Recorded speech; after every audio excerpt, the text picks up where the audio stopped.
Paramashivoham.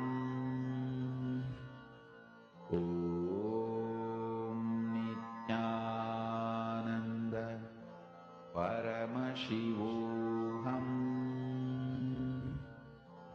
Om Nithyananda Paramashivoham. Om Nithyananda Paramashivoham. Om Nithyananda Paramashivoham. Om Nithyananda Paramashivoham. Om Nithyananda Paramashivoham. Om Nithyananda Paramashivoham. Om Nithyananda Paramashivoham. As you're doing the power manifestation, Om Nithyananda anything Paramashivoham. comes up in your inner space, Om Nithyananda Paramashivoham. connect to Swamiji. Just Om make it irrelevant with expanding your space. Paramashivoham. Om Nithyananda That completion space is the only reality.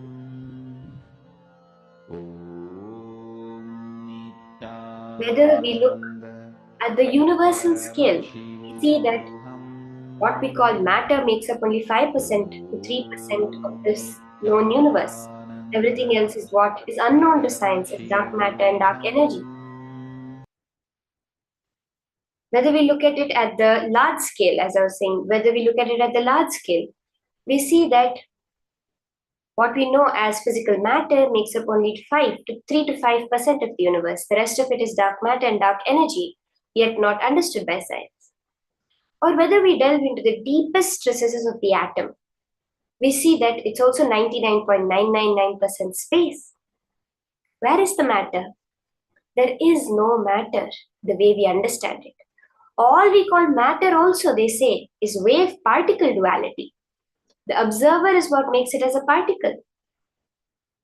You are the space, the quantum vacuum fluctuations, that pure energy, Paramashiva is you. Anything that's telling you you are not that, anything that is connecting back to matter, is what we are unclutching from. When you just look at the larger picture, it all becomes completely irrelevant to you.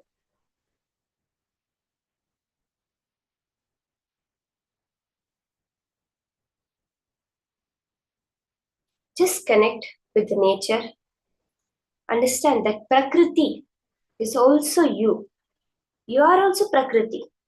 But what you actually know as you is the Purusha, the Paramashiva, the only being alive in the universe. That is what is functioning through your body and through every other matter around you, making it seem alive. So when you connect to your original nature, look at every thought coming up, at every situation coming up. Where is my space dimension within that?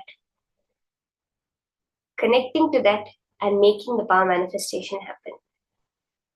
You can now verify, you can look around, open your phone, look back, see the change in the temperature, call your friend, ask them to take a picture outside their window. Let's all do this.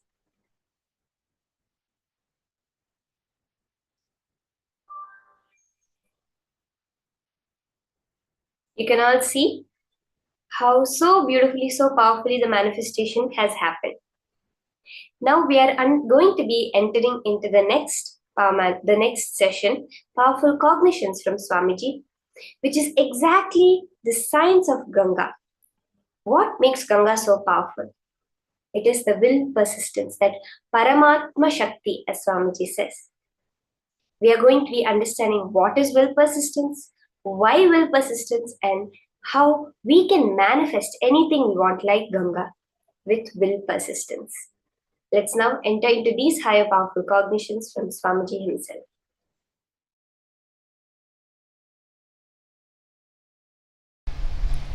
Whether the inner world success or the outer world success, whether Jivan Mukti, living enlightenment, or the outer world success, power, money, whatever you want, happens with one master key: will persistence. Listen. Not willpower. Willpower means you try to make a will few times. My health should be like this. My life should be like this. My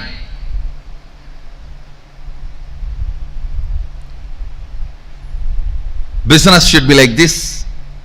You make few will with the clear idea it is not going to be successful. And when that fails, you think, oh, it is not for me, this is not for me, and you collapse. That is what I call willpower. Actually, it is will arrogance.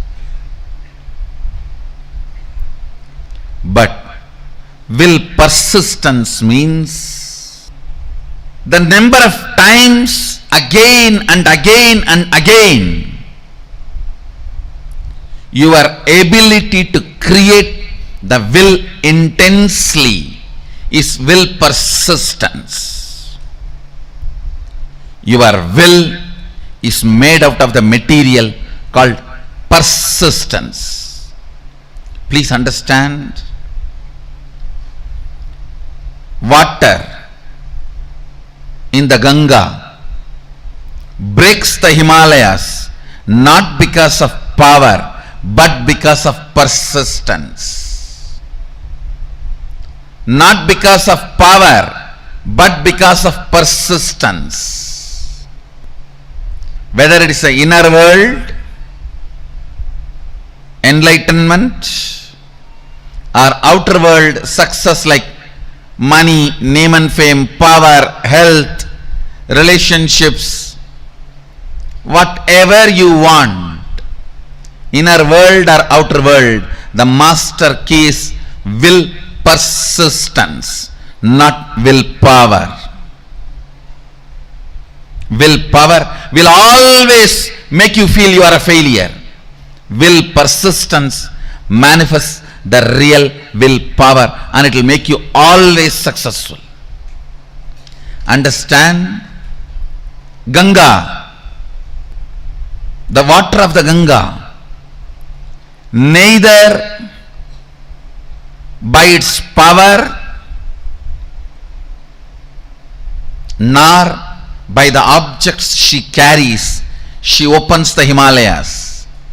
It is just by her persistence she opens Himalayas. Just by her persistence she opens Himalayas. Understand? Will persistence, not willpower. Whenever you use willpower, it has to happen. It has to happen immediately. Always you have the shade. No, if it's not, what will I? It means already you planned for failure. And when it collapses, you are confirming this willpower and all is not going to work for you. You don't have, either you don't have willpower, or you feel that will not work for you, or you will feel that is only for others, or you will feel this much only is me. it may be for others. Only when you know the science, why it works, when it works, and when it does not work. That is the only when you know when it works, when it does not work, why it works, why it does not work, you start living enlightenment. Listen carefully. Will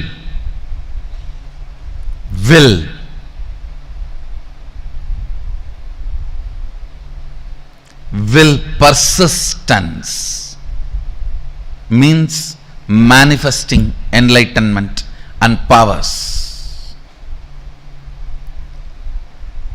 If you decide to persist, that moment power starts manifesting. You don't even need to spend your whole life on persistence. Persistence is your decision without self-doubt. Persistence is your decision to persist. Persistence is your decision to persist and being sure about it. Willpower, when you use just will, you are not sure about you. What will happen if it goes this way or that way? With will persistence, you are sure anyhow how you are going to be. Look at every step in your life. All your patterns of withdrawing from life, all your decisions to withdraw from the life comes from your will arrogant decisions.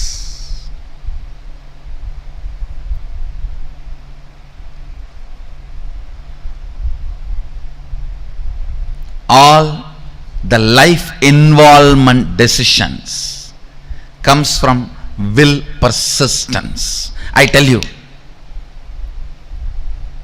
whether inner world or outer world, life is all about how much you are intensely getting involved. That's all.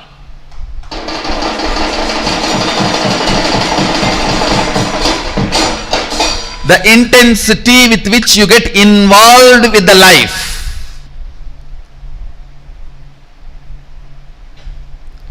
Intensity with which you get involved with the life. The more and more interaction, more and more involvement, more and more ice breaking.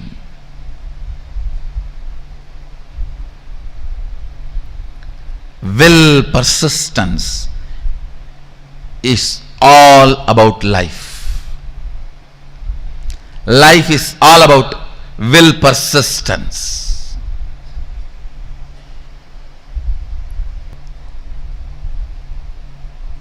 Will arrogance is failure. Will arrogance means I'll try to create a will. If it is successful, then I'll believe this philosophy. If it fails, if it does not click, then I think this philosophy is not for me, this does not work for me, or I think this does not work for anybody.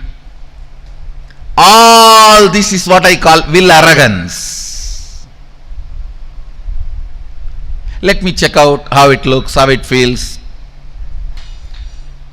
The one and only way you will build will persistence is through Sangha. Sangha teaches you the science of will persistence.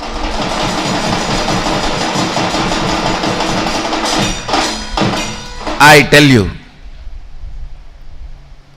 stupid are those who say, oh, what is there in building temple outside? God is everywhere.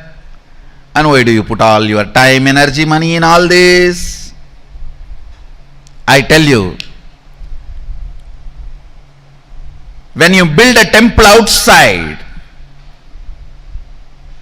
all the things required for it, creating a Sangha, inspiring people, enriching, causing, everything teaches you the science of will persistence, and you become enlightened.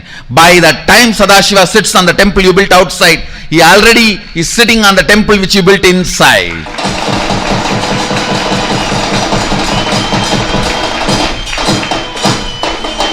I tell you, anybody wants enlightenment, build a temple, you will have it.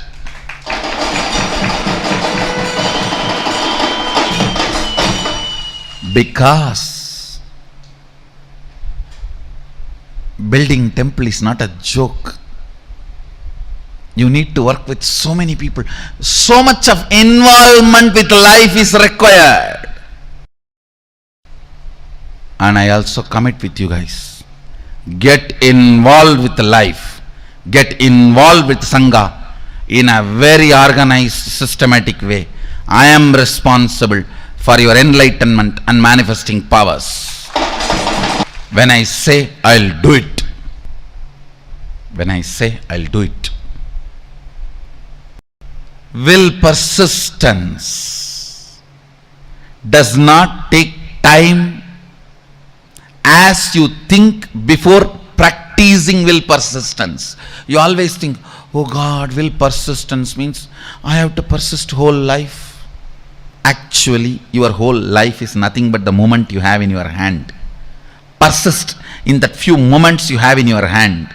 That's all is required.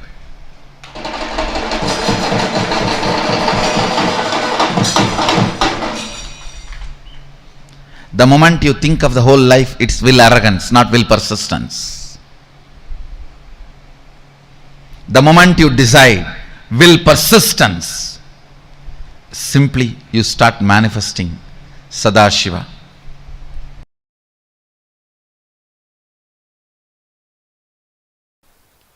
When I say the word will persistence, I do not mean you need to sit for years and years and years. No.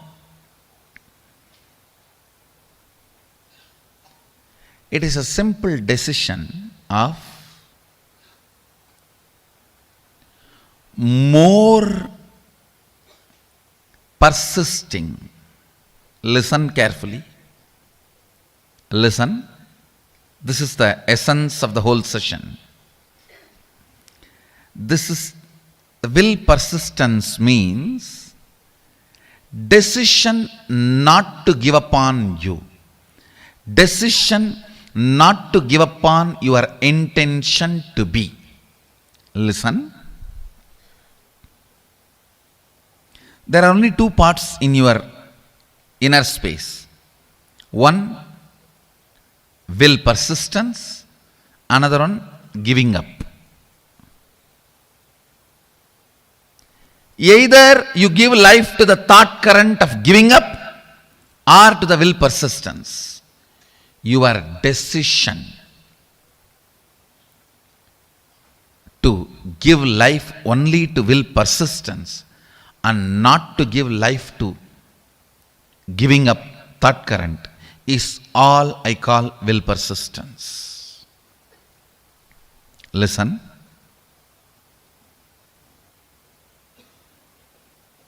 Actually, it's too easy. The truth is, it's too easy.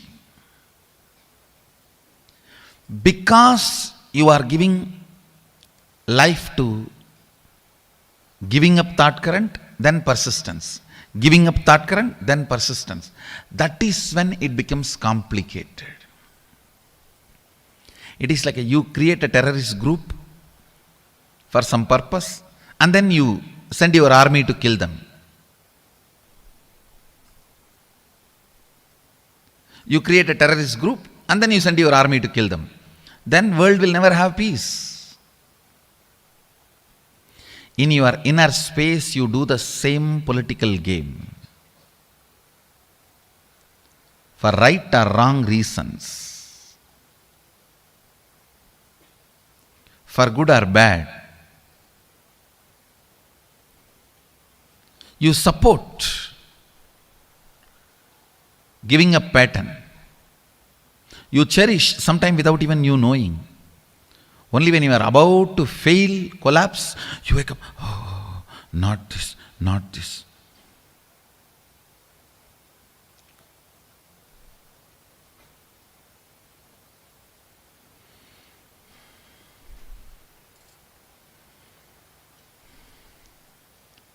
Having an alarm in your life to remind you and hold you without letting you fall is equivalent to having a guru.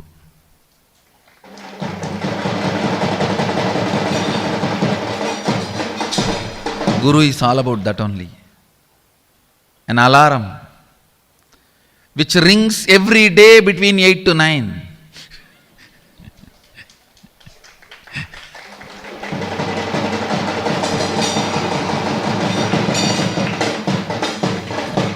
Reminding you constantly not to fall.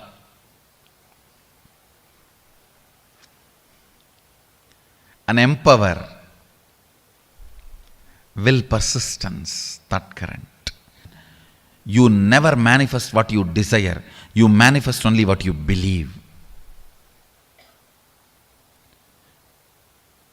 If you think what you desire you are going to manifest, no, you are fool. You don't know the secret of manifestation. What you believe, you are going to manifest. If you believe your willpower is never going to manifest, it is never going to manifest. Your belief, your cognition, your perception, that is only going to become reality.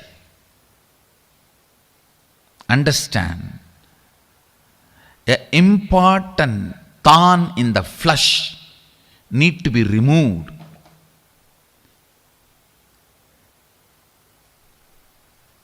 The pain point need to be removed from your inner spaces.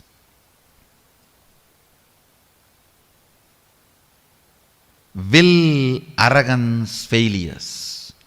All your failures, whether you prayed and did not get. You see, prayer is nothing but making a will. You prayed to God something and did not get it, or you sincerely tried and did not achieve it, or you created a space and it did not become reality. All this and all the pains accumulated around this is all about will arrogance. Listen, it is all about will arrogance.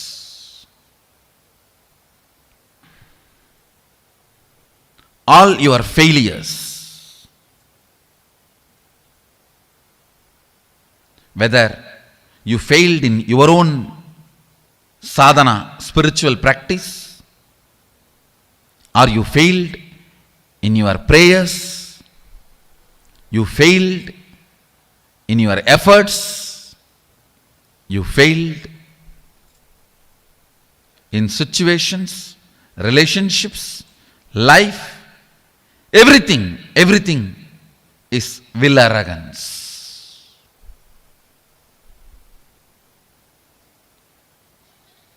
If you understand, by its nature, will arrogance cannot become reality. By its nature, will arrogance cannot become reality.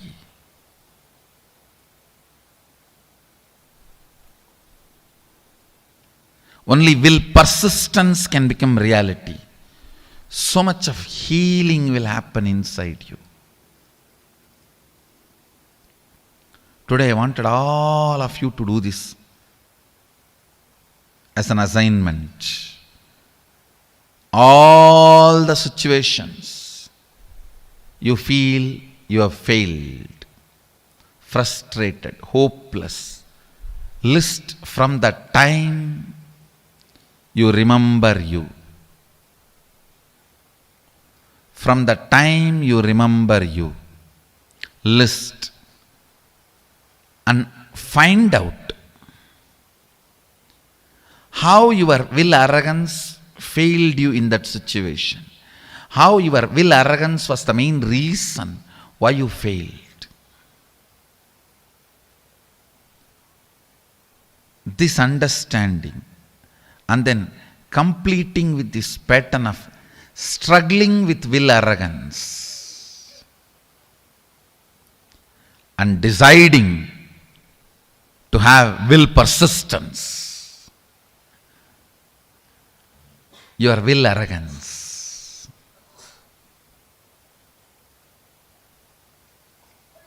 is the source of all the pains.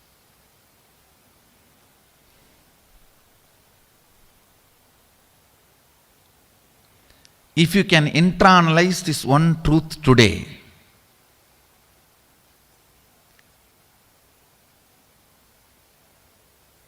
tons of past sufferings will be healed in you. I wanted all of you to do this as an assignment today. From the time you remember, you write down all the failures, frustrations, hopelessness, situations when you collapsed, when you gave up, when you felt you have not achieved what you want, you felt loss, whether it is personal, health, professional, career, life, prayers, spiritual, anywhere. Pen down all the failures and analyze each one. How the will arrogance collapses you, fails you. Will arrogance means trying half-heartedly, failing, and then blaming yourself.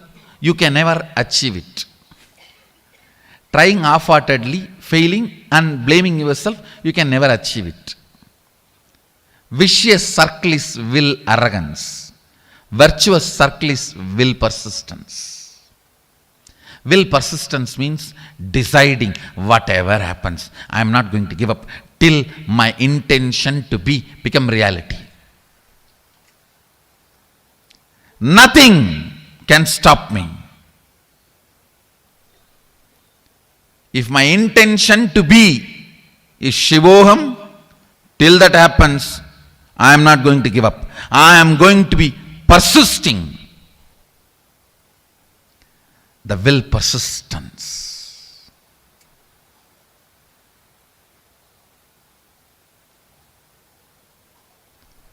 Whatever may be your intention to be, the moment you decide, will persistence,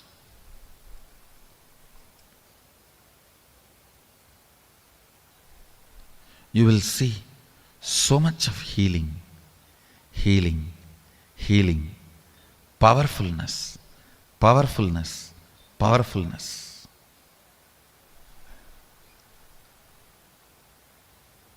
Your own voice sitting inside you and constantly teasing you, pulling you down, disrespecting you, abusing you, will just melt down. You don't have any other enemy other than your own will arrogance voice from inside.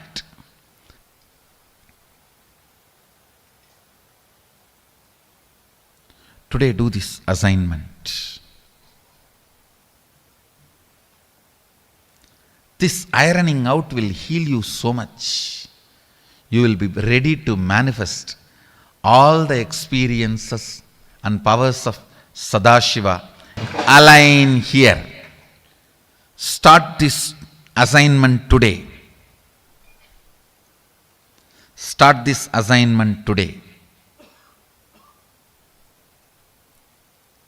To complete with all the pains, ideas, neurological, psychological, physiological, physical, hormonal ups and downs you generated in you, which goes on trying to make you believe falsely that you are not your intention to be. Complete all of that. After finishing the assignment, you will simply understand it is just dash dash dumped on you by your will arrogant lifestyle. Actually, I want you to do the assignment here. Sit here, and after this session, do the assignment. I'll help you complete here.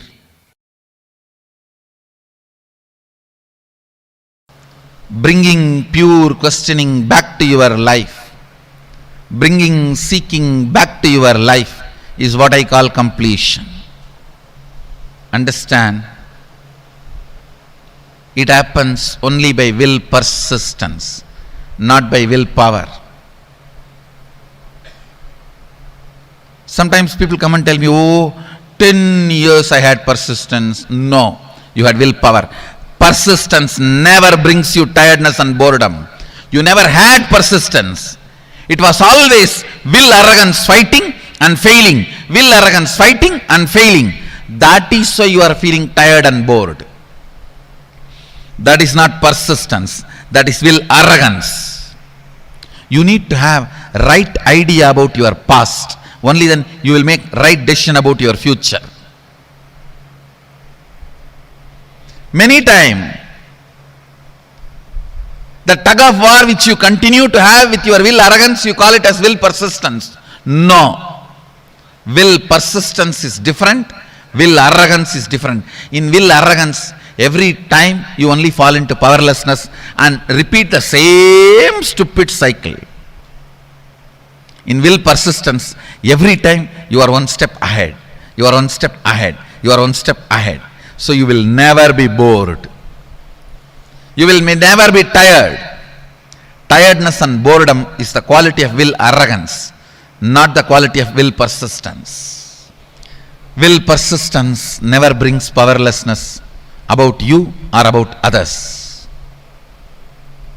Will arrogance always brings tiredness, anger towards you and others. Will arrogance is different. Will persistence is different. Will persistence becomes will power, not will arrogance. Will arrogance becomes only will failure.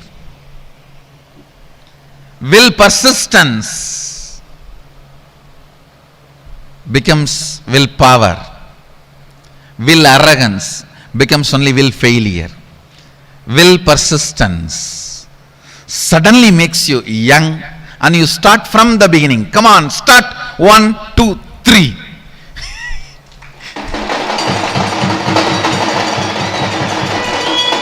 Will arrogance makes you feel tired about even the things which you never practiced, but just you imagine you tried. I tried.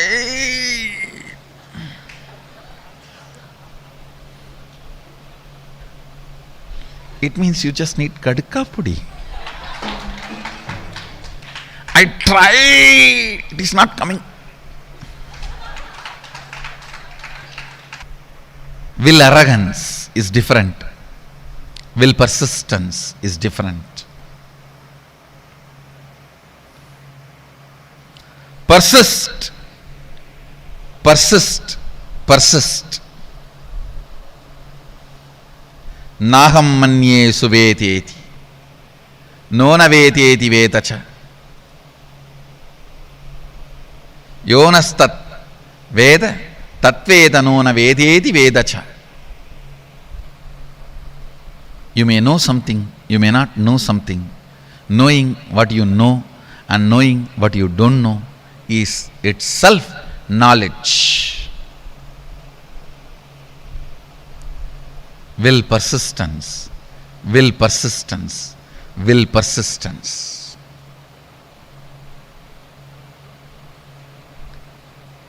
Nothing else need to be done in the world. Just the will persistence will awaken you to you, will raise you to you, will make you realize you to you. Naham manye suvedeti, Nona vedeti vedacha. Yonastat veda tat veda. Nona vedeti vedacha. More and more things you embody, more and more you will know. More and more will persistence happens. More and more will arrogance gets completed. That's all is the essence of life. That's all is the essence of life.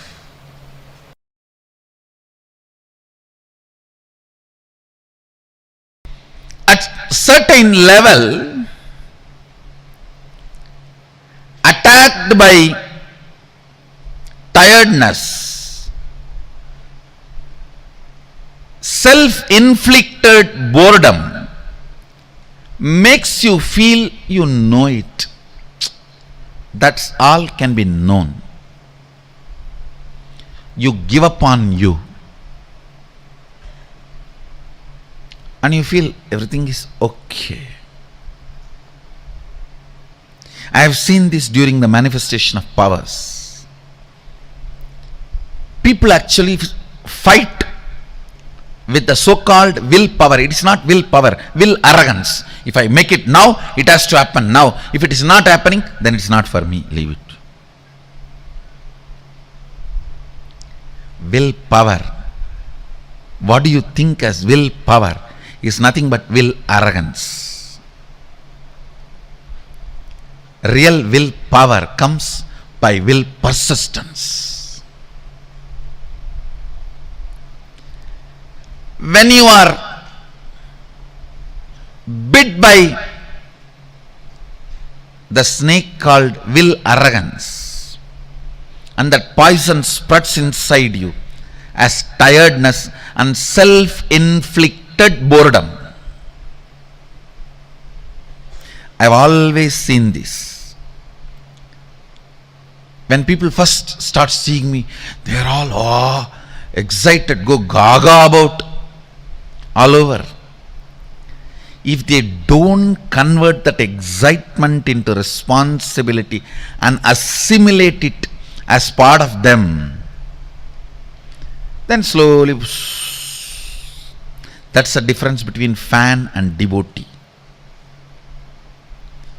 Fan just fans away all the excitement.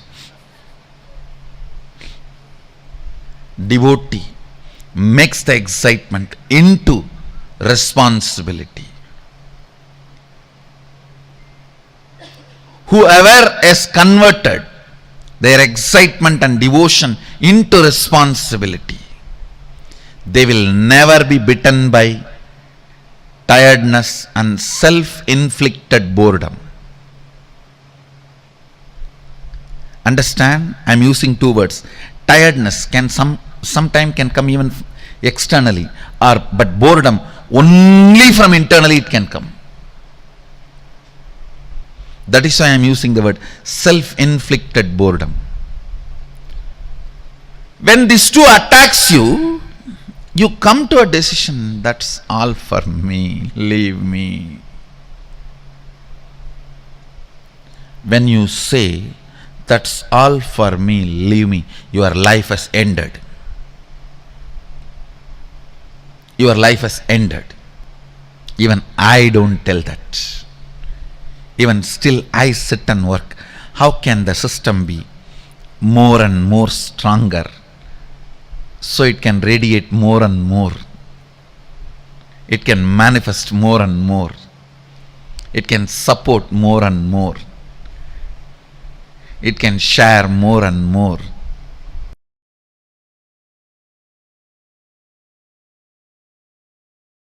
Intense will persistence raises you from your Jagrat, wakeful state, to awakened state, from awakened state to alive state.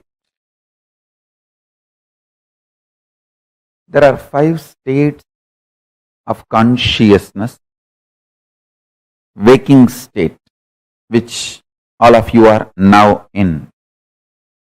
Above this state is awakened state, Turiya, alive state, Turiya Atita. Below the waking state is dream state and deep sleep state. Listen, waking state. Jakrat. In Sanskrit, we call it Jakrat. English, waking state. Below this waking state is dream state, Swapna. Below the Swapna, deep sleep state, Sushupti. Sushupti, deep sleep. Swapna, dream. Jakrat, waking state. Turiya, awakened state. Turiyatita, alive state. These 5 layers are 5 levels of states of your consciousness.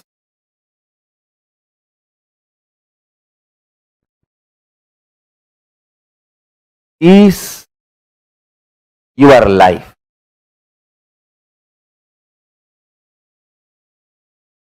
Intensity, intensely awakened state,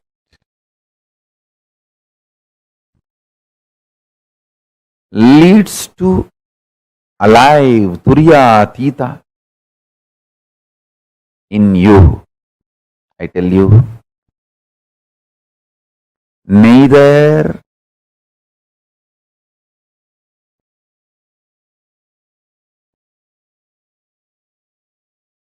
what you consider as external achievements, nor the external capabilities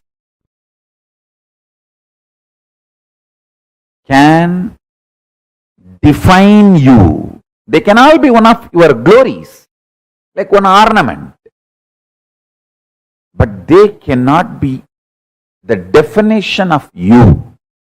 Definition of you is in which state you feel cute about you. Do you feel very cute about you sleeping all the time? Or do you feel very cute about your dream state? Do you feel very cute about your waking state? Or do you feel very cute about your awakened state?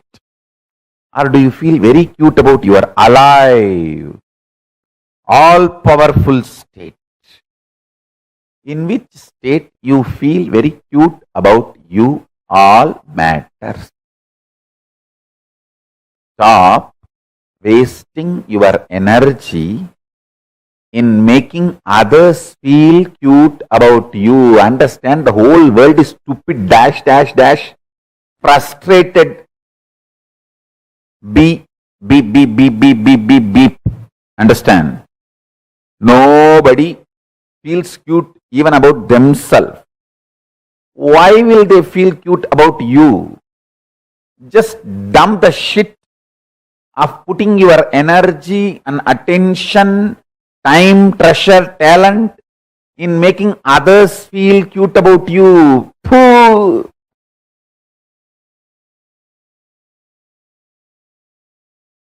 It's like you are wasting your whole life for pig shit. Stop. Decide in which state you feel cute about you. That's all is life.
Nithyananda,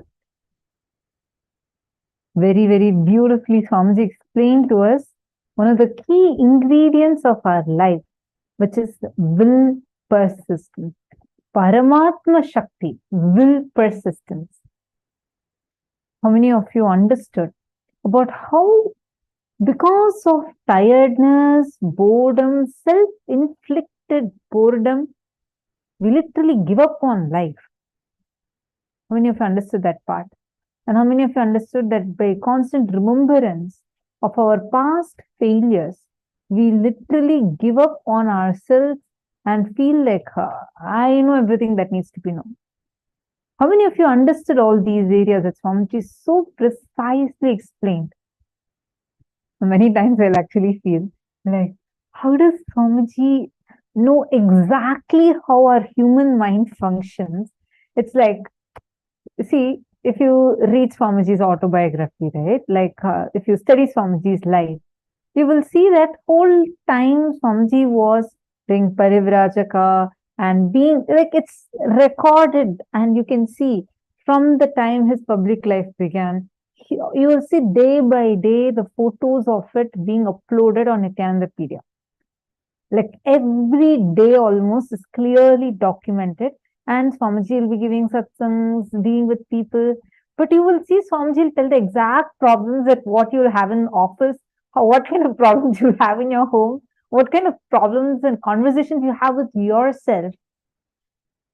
And even sometimes, even the slangs that Swamiji uses, suddenly it will be like, wow, it's like so like Americans would be able to relate to that immediately, or sometimes it will be like, oh, like very Indianish, very like every type of people, all of us, irrespective of our age groups, irrespective of where we are from, you'll just see that, it's so relatable. How many of you also feel the same thing? I used to wonder, like I still wonder, I don't know the answer. Of course, Swamiji is avatar, but I mean, how does he know how exactly this fight happens between the husband and wife? How you feel about your boss, how you feel about your colleague. He literally tell your mind voice to you when he makes these jokes. See, Swamiji knows how exactly our human mind functions, what kind of words we use on ourselves. How many of you clearly understood this part, this powerful explanation about will persistence?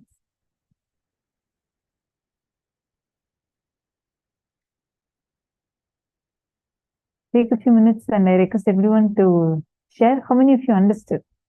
What is will persistence?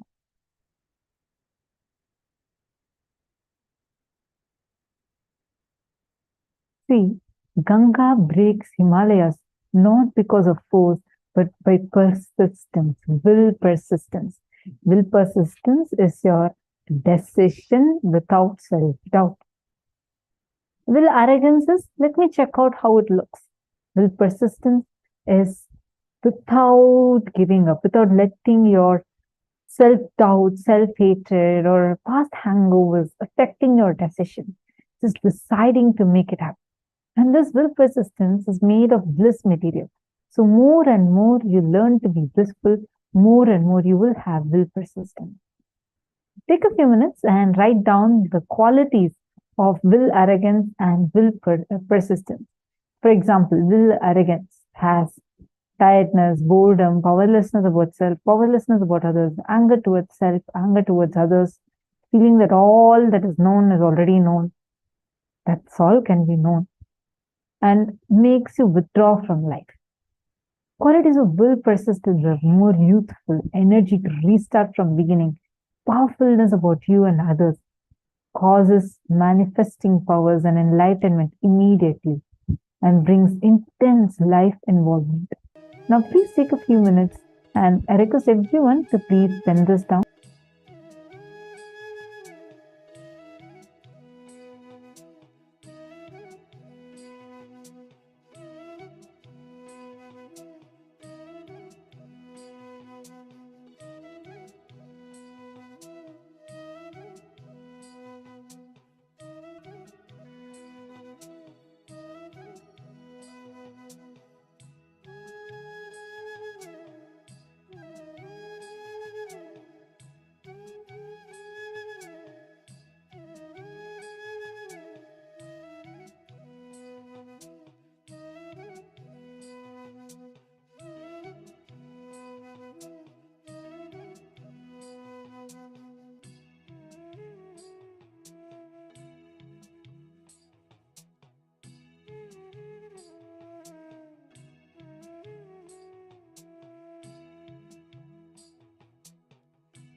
Hope all of you have written this down. Have all of you finished writing this? Now, how many of you are understanding? Are all of you clear with what is will persistence, what is will arrogance? Now, take a few minutes and pin down all the situations where you feel you have failed, frustrated, and hopeless. Take a few minutes and identify wherever you feel like very frustrated or hopeless.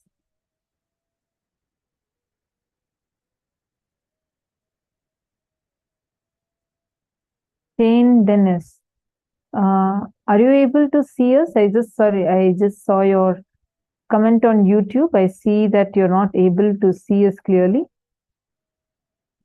Shane Dennis.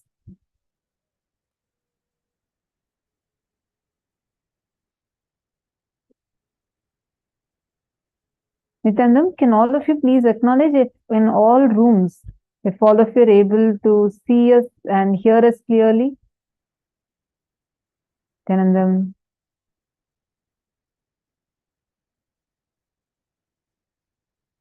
In all the rooms, Nithyananda, all the participants, are all of you able to see us and hear us clearly?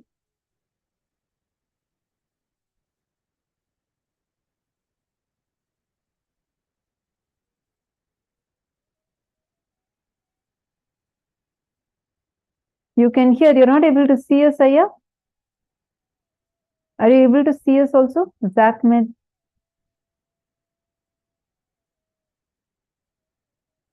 Okay, you can clearly. Okay. If any of you have any issues, please let us know. Okay, thank you. See, first thing are all of you understanding about will arrogance and will persistence. Many times we all get stuck with this. Will arrogance stops us from experiencing so many good things in our life. At one time, some project I had, I messed up in something that I was working on, and I was feeling very powerless. Oh God, I messed it up like this. And it was actually a project that Swamiji had given me, and like I didn't do it properly. So I felt so bad inside me. I felt like, God, I messed this up and I have not done this properly. I feel like I failed in this. So these kind of statements were running inside. Then these kind of statements are running inside me. Then one day, some conversations I expressed this to Swamiji. And then Swamiji was like, suddenly Swamiji became so strong, and Swamiji was like, what is failure? There is nothing called failure. Only your decision to stop is what you call as failure. Otherwise, all failures are your path to success. All failures are your path to success. There can no one be successful who have not failed. Only when you decide to give up, it is called failure. Know yourself. Powerful for me. I was like, God, yes. Oh, like when I was declaring in that dimension, that's it. Like I failed in this. I can't do.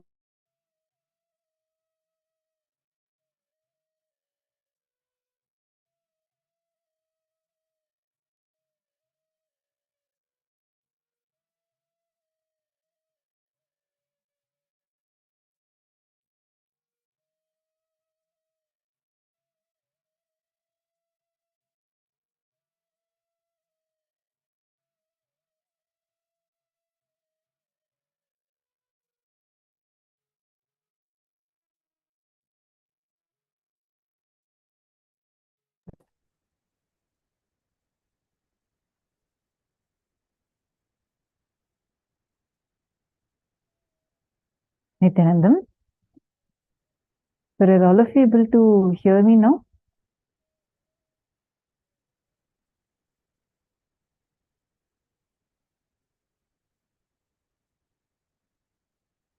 Are all of you able to see me and hear me now? Okay. Sorry for the technical glitch. So I was saying, I was like almost, see, this is what normally we all do, right? Like at that point, I somehow felt like, no, this just does not work for me. I feel like I'm not able to be successful in this. And I felt like giving up on myself. Means what? I thought that I can't do this. I can't take up this project. I can't work on this. Swamiji explained to me, like it was such a eye-opener. That's when I understood. Is there anyone successful that you can see who have never failed in their life? No. It's only when you say, declare yourself as failure and decide to give up, you become a failure. Otherwise, failure is not a state. Failure does not exist. Every failure is only a path to success. When you were walking, when you were young, small child, when you started walking, you fell down hundreds of times. The only difference is because that time you were a child, fortunately, the society hadn't corrupted your mind at that time. You didn't have the concept of failure. So you didn't say, give up and say, oh, once, twice I fell. That's all. The whole science of walking is wrong. And even if it works for others, it does not work for me. You didn't have that. That is why now you're able to walk. Understand it is will persistence. A kid, how many of you have seen children trying to walk, especially if you have your own child? How many of you have seen small kids who are just learning to walk? Raise your hands, just raise your hands.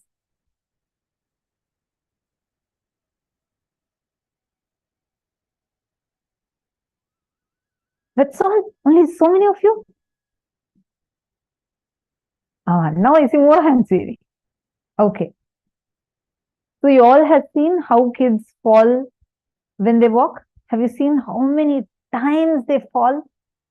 They keep falling and getting up, falling and getting up, falling and getting up. Do they give up? No, because there's a clear decision that no matter what, they want to walk. So they do not give up. And Swamiji told this, it was just so amazing. Just too amazing. And Swamiji gave me this powerful cognition. Swamiji said, there is nothing called failure that exists. Failure does not exist. Failure is not a state.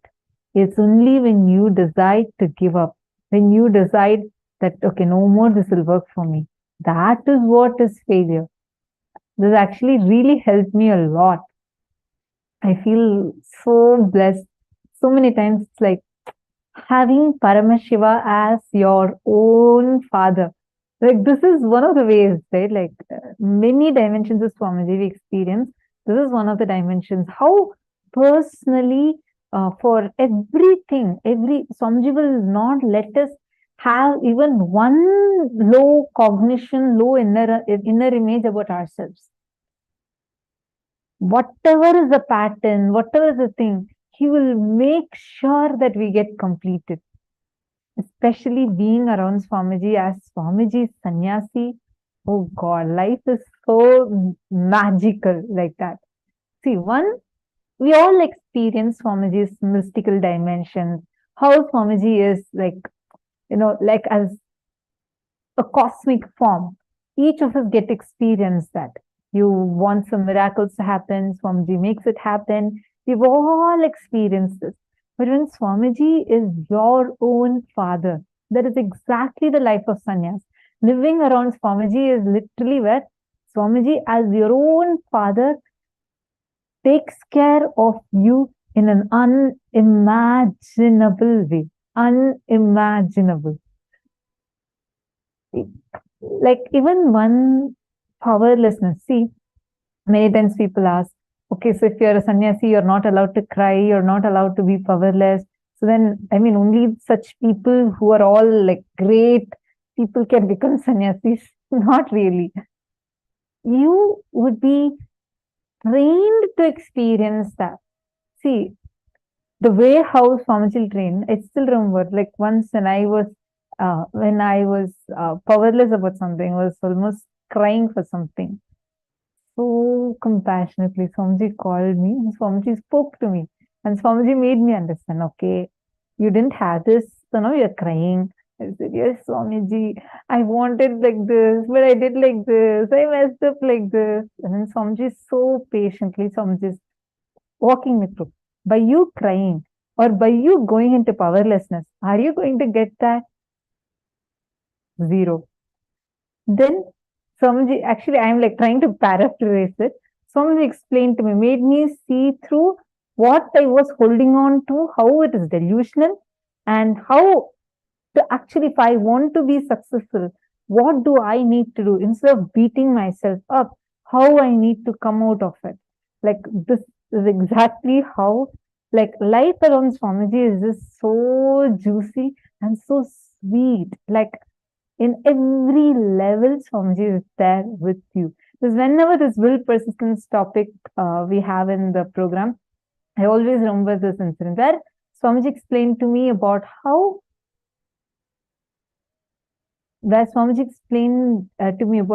it is, how so powerfully he explained, there's nothing called failure that even exists. Now, let us all do one thing. How many of you have the problem, the issue that you face, saying that you always remember your failure or your past, how you had messed up in something didn't go well, and you feel like giving up. You feel like, this is not going to work for me. This is not for me. How many of you have been through this phase? Or even now, many times you want to start something, but again you remember, like for example, you want to restart your relationship with your wife. You feel like you've distanced yourself a lot from her and you want to go and rebuild your relationship. But the moment you go and try talking even once and she is like still fighting back with you, you just give up. You say this is not going to work out. And you remember all the past incompletions you're having, and that just bogs you down. Who all are able to see this kind of patterns in your life? Be it in your job, be it in your family, your relationships, or even your own health, your own career, or whatever you want to do, your dreams, in everything. You see that there is a gap like this. How many of you are able to note that gap?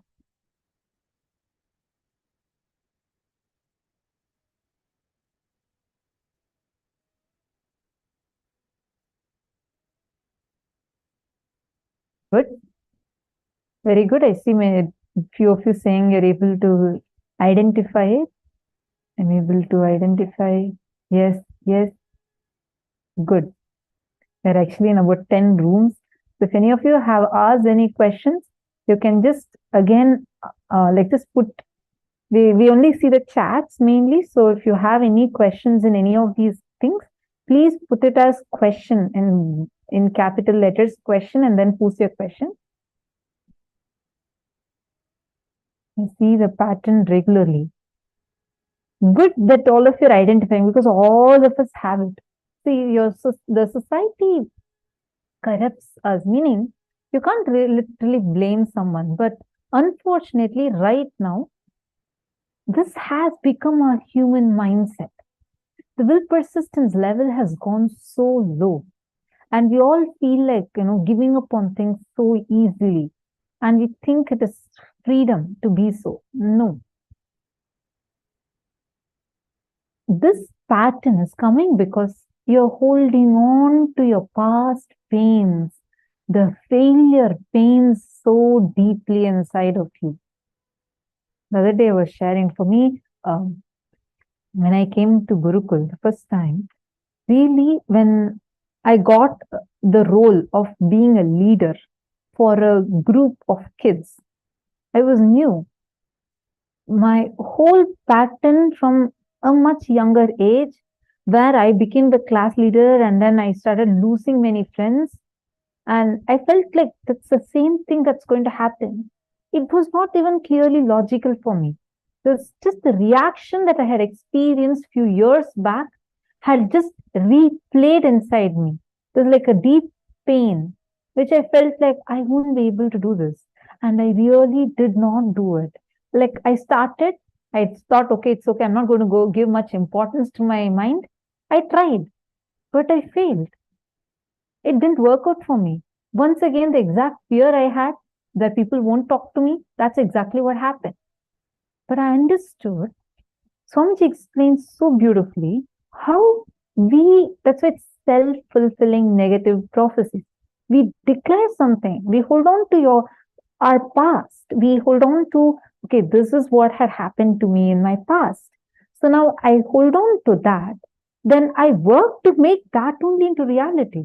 Because when I constantly remember that, I'm replaying that inside me so many times that exact reactions, I will not be able to get involved in life fully. I'll do the exact same mistakes I had done in the past, and the same results will again happen. Then we'll say, oh, look, I told myself, I knew it, I will fail. Then look, I failed. Am I right? We all carry this, correct? This part is what is called as will arrogance. Now, first step for coming out of this, please pen down the past failure pains that all of us are carrying inside us. I see many participants on YouTube also. You all can keep posting in the comment section if you have any doubts. Okay, now let us all take a few minutes and please pen down. From that time you remember you, find out how your will arrogance failed you in each situation. How your will arrogance was the main reason why you failed. For example, you and your friend started your first business. Like he started his own business, you started your own business. Okay, I have a question. Pankaj Kankaraya has posted, now I fell badly, burned out. What to do in that state? First step, Pankaj Kankaraya, this is for you. Write down what exactly happened. Write down as it is. Whatever frustration, anger, feeling hopeless, feeling burnt out that you're feeling inside of you. Express everything and write down. You don't need to post it anywhere. This is for you. You're going to write down in your book. But write it down elaborately. Be open and write it down. Exactly what happened. Whatever happened factually. Even if you felt that you're not directly responsible for this, there's someone else who conspired and did this against you. I'm just giving you an example, not that you're thinking, just saying. Write down all of that. Elaborately write it down. And just close your eyes for a few minutes and go back. First to do the completion process. Like literally relive the whole thing. Use a mirror. Fix your both eyes on the mirror, your reflection. Fix both your eyes on your two eyes on the reflection. Just see it and visualize the whole situation playing on the mirror. Like you should feel like you're watching a movie. How you'll feel? Like that you're going to see that happening in front of you on the mirror. Just visualize it. Don't get distracted. Okay, how am I looking? My face all right. Don't do that. Just you're going to replay your whole incompletion on that. Relive. Don't judge yourself. Don't beat yourself up. Don't put yourself down. Don't blame others. Don't do any of these reactions. All these are coming from current, updated, upgraded intelligence. For example, you had in the you thought it's going to go invested a lot in that, and you had given quite a bit of amount. Some unfortunate situations have happened to you, and now you lost all that money, and you feel extremely frustrated, burnt out, and you feel very, very, very sad about it. Do not give up. Don't think this is not going to work for you. Don't have any such conversation. Just go back. Now, when you look at it, you'll feel like, I should have not trusted that fellow. Look, he had shown me these signs even earlier. When he told me these statements, I should have not trusted. All that is coming now from your upgraded intelligence, but at that time, that was not there. Whatever was your cognition at that time, you're going to go back to that and relive and relive. If you just do this 5 times, write 5 times and relive 5 times, first thing you experience tremendous completion. Second, do this exercise along with that. You start off with this exercise and identify what was your will arrogance, meaning, do you see that there is a cognition in you which is from your will arrogance, which is what made you give up, which is what made you feel burnt out, made you feel hopeless? Write that down elaborately. Are you understanding, Aya?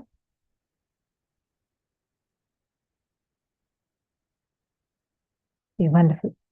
Now, let us all start the exercise.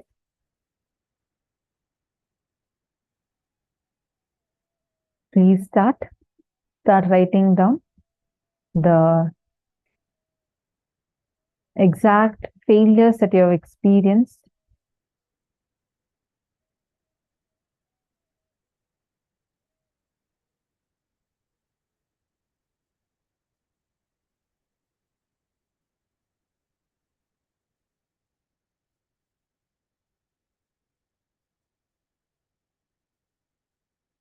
Maistak has posted, powerful click. What a blessing to have a guru who gives us the right cognition. Every failure is a step to succeed. To reinitiate fresh. Thank you for sharing your personal experiences with Swamiji and Gurukul. I really love them. They're so inspiring. Ma Nithyananda Jnana Yogini. Failure does not exist as powerful cognition. That's what I'm saying, right? Like, I feel so blessed to be part of Swamiji's Gurukul. Like, literally having what we are experiencing in the program as Swamiji is like this few dimensions of Swamiji. How Swamiji is with the sannyasis, like literally, even if we say, I still remember one kid went and asked Swamiji, I like snow a lot, Swamiji. Swamiji was laughing and Swamiji said, okay. And then he said, Swamiji, can you make it snow? This is a small kid. He was, I think, about 7 years old. So Swamiji was sitting, and then this kid, Gurukul kid, he walked up to Swamiji, and like Swamiji is actually sitting with all the kids. This is to be our time with Swamiji in Gurukul. Like Swamiji will come and sit, and the two were Swamiji will sit on, like, we had stacked up our manapalagai. Like, he'll just come casually walk and sit amongst the kids, children, like, and with us, he'll be talking to us, and he'll be playing with the kids. It'll be so nice. And one such time, Swamiji had come to Gurukul, and he was sitting, and each of us, he was teasing, playing with us. One of the kids, 7-8-year-old kid, he went up to Swamiji and asked, Swamiji, I like snow, and can you make it snow here? And Swamiji said, all right, tell me where. The kid said, okay, Swamiji, I want it in Sacred Arts. And Swamiji said, done. Tonight you will have, it'll snow over there, and you'll actually experience the ice just falling. And that exactly happened. Like, that's the way how we live with Swamiji. Swamiji is just so, like, this, like how Swamiji is, like having Paramashiva as your own father is just too sweet and too amazing. It's beyond how you can even think of. And the space that Swamiji will give, like as I was mentioning, even it's not that we don't experience powerlessness or anything. I mean, it's completely different scale. If you compare outside, it's completely different scale. But even the slightest of ups or downs, if we go through, Swamiji will be so compassionate. So compassionate. How, like literally, Swamiji will hold our hands and say, Kanu, okay, why you crying? Are you going to get what you want? Do you think this powerlessness is creating the space to manifest what you want? He'll literally be holding our hands and talking and making sure we are completing. And he wouldn't stop just with that. Whatever we are powerless for, let's say if I just wanted something, I didn't get that. Swamiji will make sure that is also manifested. Even a simple desire you have, he'll make sure even that is fulfilled. It's just too sweet to experience Swamiji, especially being his Gurukul kid. It's just too sweet. And I still remember, like very casually, Swamiji will do miracles. If we ask something, he'll just say, "Okay, now come on, it's done. It'll happen." Like it'll just happen, and we know it. It won't even be a factor to be surprised about or anything like that, because you know that's your lifestyle. You'll just know it. Even whether some small desire you have to big desire you have, everything, and even smallest powerlessness you go through, Swamiji will not leave you to be powerless or beat yourself down or give up on yourself. Never. Okay, so now let's all continue with the exercise.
you have finished writing this, let us now move to the next step.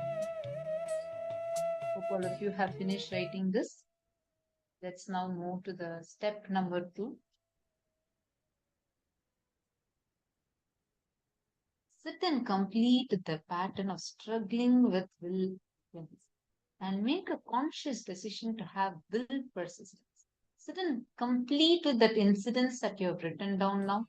Please start reliving and reliving now.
I hope all of you are able to hear me now.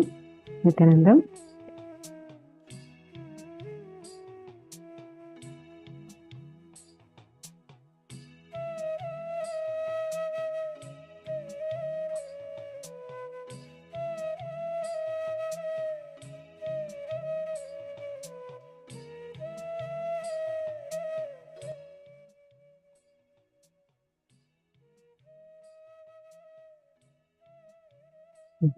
Nithyananda. Hope all of you are able to see me and hear me now. Wonderful. Okay, now please relax.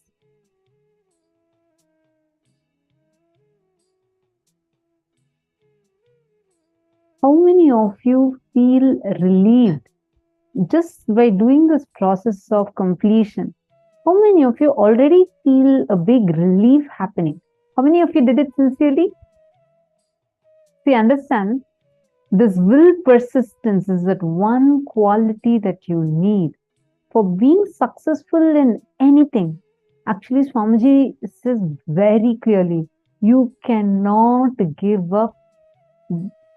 Do not give up on yourself and others. You do not have the rights to give up on yourself or give up on others.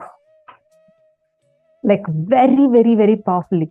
See, just take a look at your own life now. If any of you, see, when you're doing this process and you're having some particular specific incompletion, like you feel like, no, ma, I'm not able to understand this in this particular area.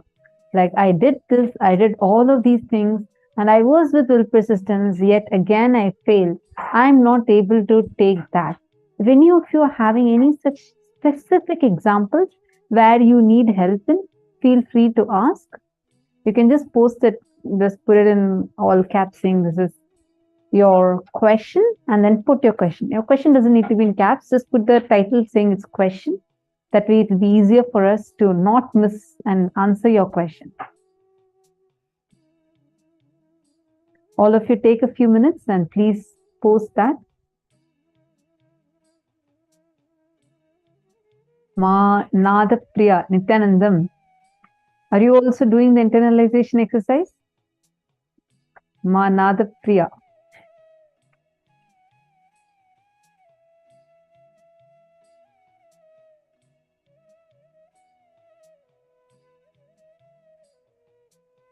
I heard that you went around in all the Kailasas and also got the crown as Sarvanya Pita Yajaman. You got the crown as Sarvanya Pita Yajaman?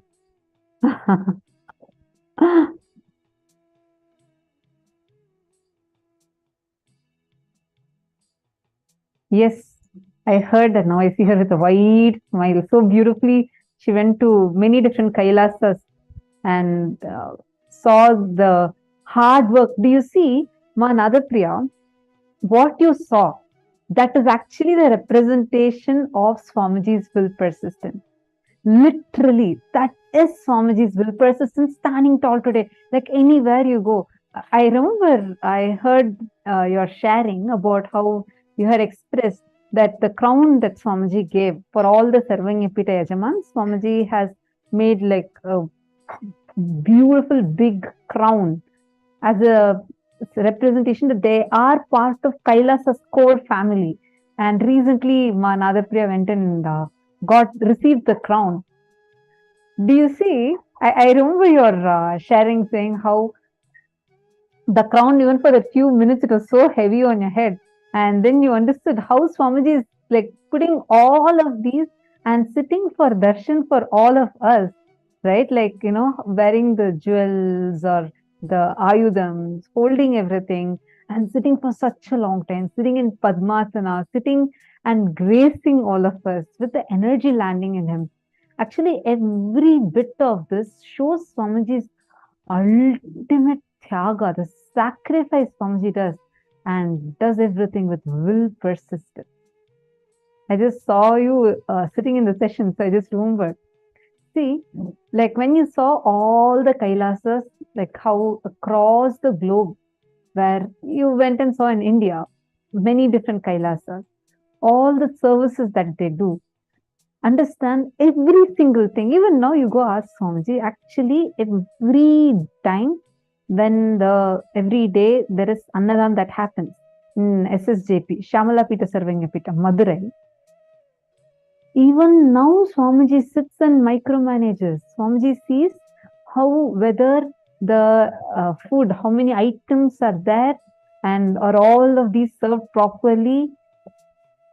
People, so many different people keep coming and they also want to be a part of, like volunteer and get the blessing by serving. Swamiji will ensure that they are wearing head cap, hand gloves to that level. How many years it's been? Swamiji didn't give up saying, oh, okay, every time only I'm doing, no one is understanding. Swamiji didn't give up. He just goes on and on. He doesn't say, oh, look, I've been doing so much, but these people still people attack, people are abusing, persecuting. Does not bother. Swamiji does not utter even one saying, oh, because these people are all saying, they all don't understand. Never. With will persistence, he just goes on. Understand? It is that will persistence which is the secret. All of us need to catch that. Now, for every one of you, make this is life.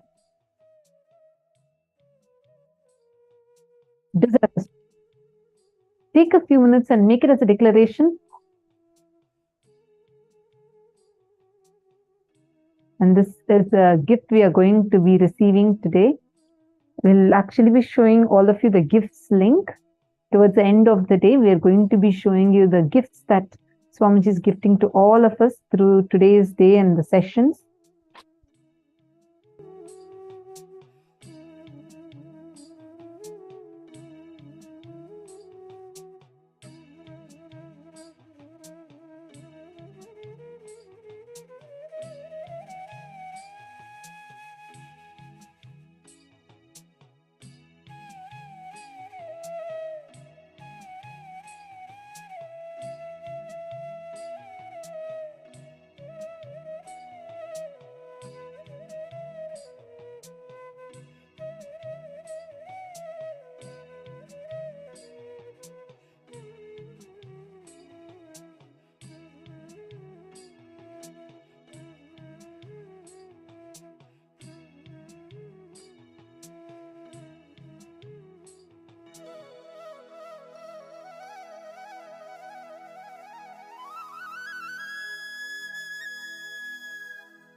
Please relax. Yes, if you all have had enough time to go and grab your gifts, now we're going to be entering into the next session, the next part of the session. And in this part, we're going to be understanding and manifesting the power of being able to handle the Vatavarana. Okay, but before we start with this, I'd like to request all the participants here to first make a declaration with will persistence, with Paramatma Shakti. How many of you are declaring and how many of you are committing to manifest powers with that same will persistence? Dvitiya Vinyasa Krama is, yes, 308 yoga asanas. Yes, ma. How can we get our gifts? Ma Virupaksha, we will be, the gifts will be sent as an email, firstly. Secondly, we will be sharing the link to you all also tonight. So you'll be getting the link towards end of the program, ma. Towards end of today's program. So you'll be getting the link. Ma Jennifer Poirier is ready. Ma Irene Lemos is ready. Ma Bhovati, how about you? Ma Bhovati, Ma Jocelyn, Ma Isabel, Ma Hongli Wong. Okay. Before we enter into the power, can I request each of you to pair up with a partner? Ma Parameshwari, you can connect to Ma Priyatma Swarupini, and Ma Hilde, you can connect to one of the participants. Nitya Vedanta Shaktini, you can connect to one of the participants. Ma Indra Dio Narayan, you can connect to one of the participants. I see your message. Let me check if you could please post which email ID exactly, because we typically send to the email ID that logs in to the program. So if you could please send your email ID, we will find out the issue. Can I request each of you to post, connect to a partner, and please post the names of your partner that you're connecting with.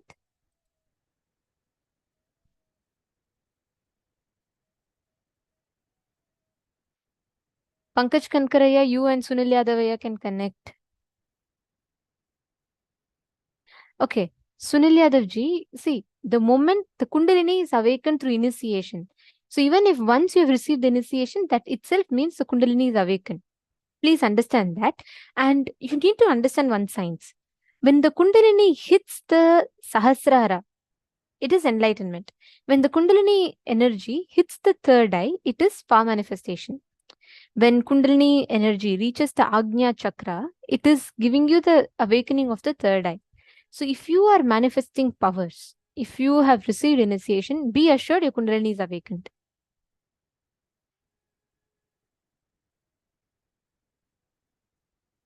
Okay, can I request each of you to connect? This is a very, very powerful process. So I just want to make sure none of you are missing it. Please connect Keegzing Wong Aya, Shane Dennis Aya, David Lehman, Everardo Alfaro, Arjun Ravishankar. Okay, now listen very carefully. I'm going to tell you all the exact process of the exact process of manifesting.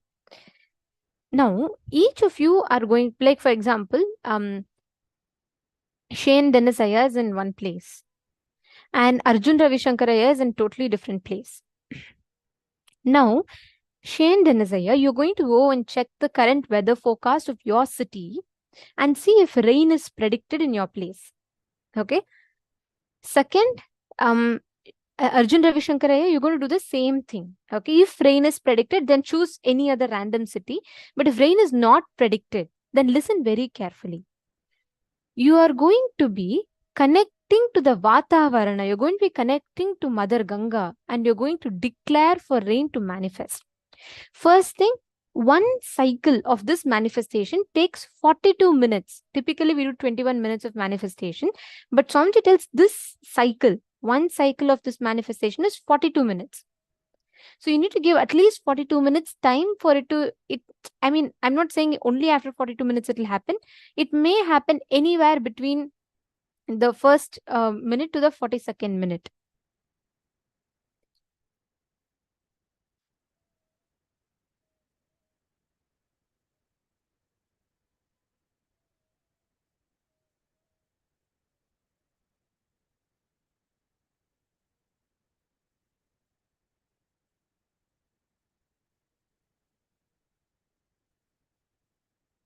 that 42 minutes, the whole manifestation will happen, right? So you need to give it at least that much of time to see it.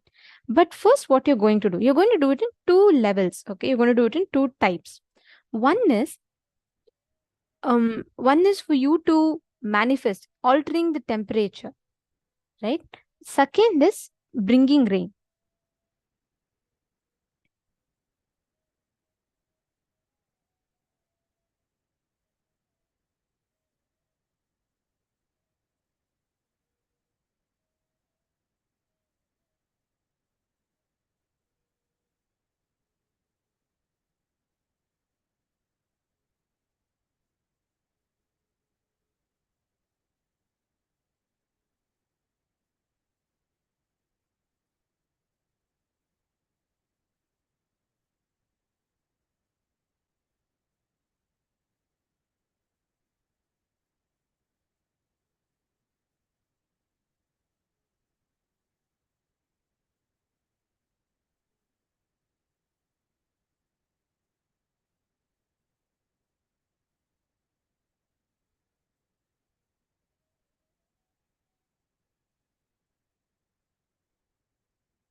Nithyananda, if you're all able to see us and hear us now. Yes. Okay. Sorry for that. Just there was a small technical glitch. All right. So, like, I just wanted to explain to you all the signs of this power. Today, we're all going to be manifesting the power of changing the Vatavarana and bringing rain. So, basically, any place that you decide, any place that you choose to tap into, you will be able to manifest water in that place. Like, let's say, any ground, okay? You go and tap that place and you just declare for Ma Ganga, Devi Ganga to appear from that place.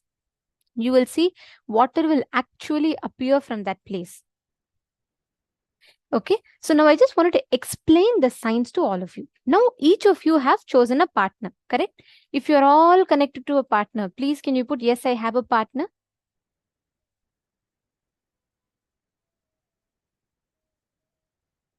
Okay. Now, you're going to be doing two things. Okay. Now, Ma Priyatma Swarupin, if you are manifesting with Ma Parameshwari, then you will be manifesting rain in her place. She will be manifesting rain in your city.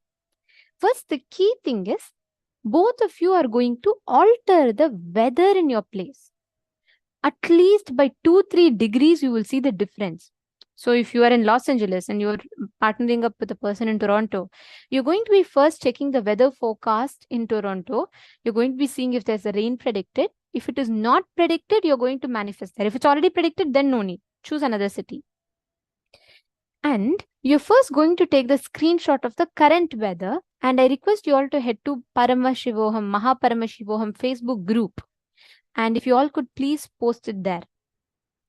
Then after you take the current temperature, start with manifesting the power. You're going to consciously will connect to Devi Ganga and give a command for the rain to manifest in that place. When you connect from the space of oneness and declare, you will immediately see how the heavens will pour. Literally, you will just see how immediately Ganga will rush. This is a very specific power that Swamiji has given. Swamiji told, whenever you connect to Ganga out of devotion and you call, any place you call, you'll get water in that place. I'll tell you all a very beautiful incident. The construction department in we were preparing for the Sadashivoham 2016 program. And there was no water. They were trying to dig bore well in a place to get water. No water was coming. And the person who had come, the surveyor had surveyed and he said, even 20 meters deep or something, there's no water. So you can't get water in this place. He said 4 kilometers surrounding this radius, there's no water. He gave a particular distance. So this construction department person, he came to Swamiji and he said, Swamiji, we're not able to get the water, Swamiji. It's not coming. And he said this to Swamiji and he said, we are trying and we're not able to dig the bowel. Swamiji was just walking.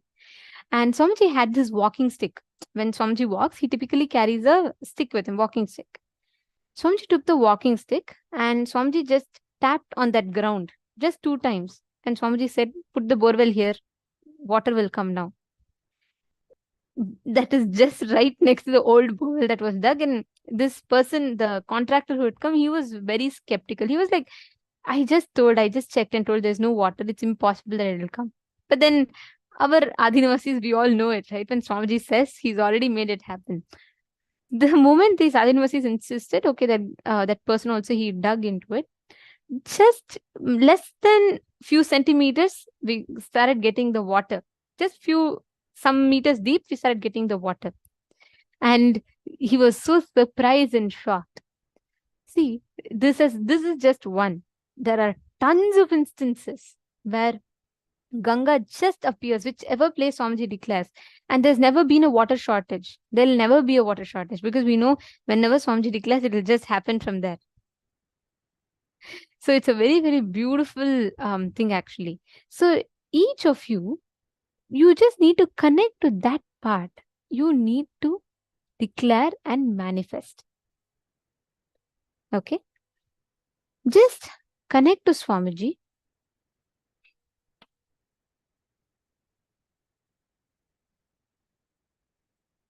Chant the Mahavakya. And all of you, please take the current temperature measurement as it is. I will be posting the link. The support desk team will be posting the link to all of you in the chat of the Facebook group.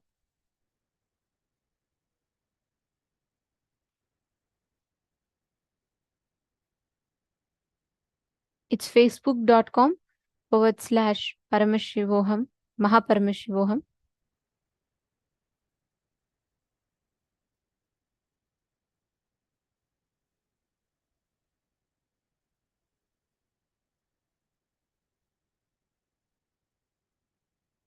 All of you head to Facebook. First, post the current measurement as it is. Whatever is the current temperature measurement, please post that.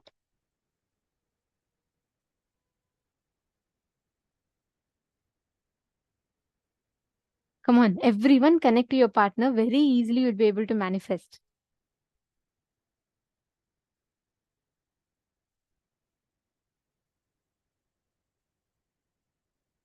So it's facebook.com/groups/Paramashivoham. You will find this link in your chats. In the Zoom chats, the support desk team will be posting. And we request each of you to please head to that group. Facebook group and start with first posting your declaration, posting the current weather in each of those with the screenshot in the Facebook page. Can I request everyone to start with that?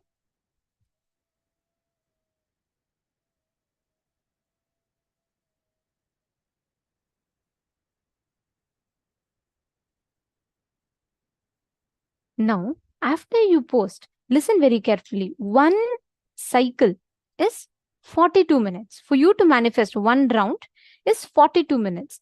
So what you need to do is you need to connect to Swamiji and give 42 minutes time. Okay, that is fine. It may take, even if it's just 42 minutes, it's taking, no problem. But manifest. First, increase the weather. First, increase the weather and temperature. And after that, you can start declaring and bringing rain in those places. Okay, just connect to Swamiji now. Sit, each of you sit with the declaration.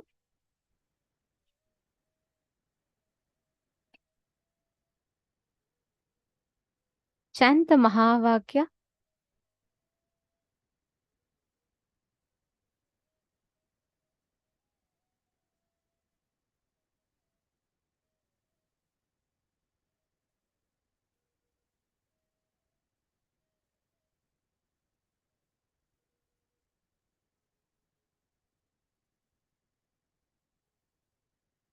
And connect to Swamiji intensely.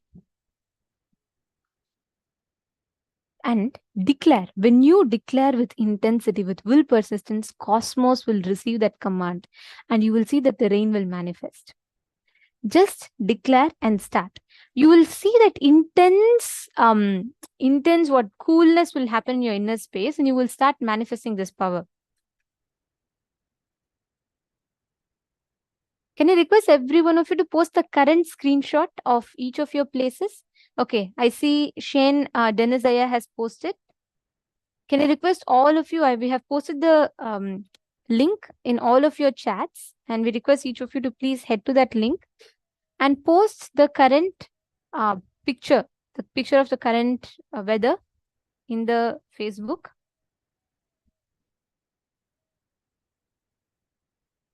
Chant the Mahavakya. You will see instantly the whole manifestation will beautifully start happening.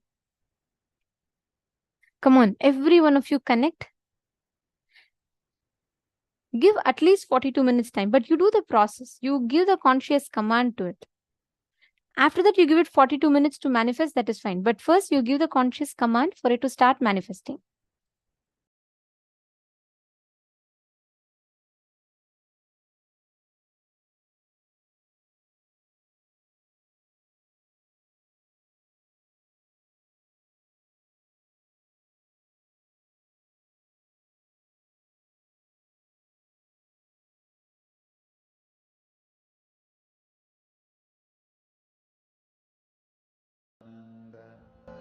Paramashivoham.